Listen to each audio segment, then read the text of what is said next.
प्रतिबोधितां भगवतां नारायणेन स्वयं व्यासेन ग्रहीतां पुराणमुनिना मध्ये महाभारतम् अद्वैतामृतं वर्षिणीं भगवतीम् अष्टादशाध्यायिनीम् अम्बा त्वामनुसन्धदामि भगवद्गीते भवद्वेषिणी। सेकेंड श्लोकम। नमोस्तु ते व्यासविशालबुद्धे फुल्लारविन्दायत पत्रनेत्र येन त्वयभारतैलपूर्णः प्रज्वालितो ज्ञानमयप्रदीपः। थर्ड श्लोकम। प्रपन्न परिजाताय तोत्रवेत्रैकपाणये ज्ञानमुद्राय कृष्णाय गीतामृदुहे। फोर्थ श्लोकम। सर्वोपनिषदो गावो दोग्धगोपालनन्दन पातो वत्स सुधीर्भोक्त दुग्धं गीतामृतं महात्। फिफ्थ श्लोकम।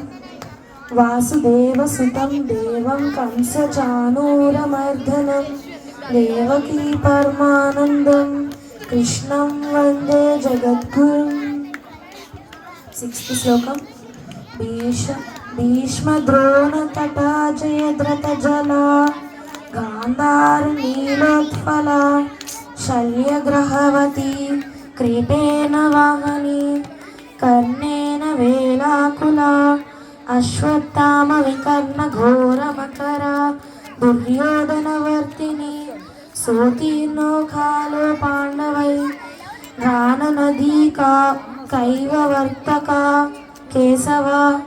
सेवेंथ श्लोकम।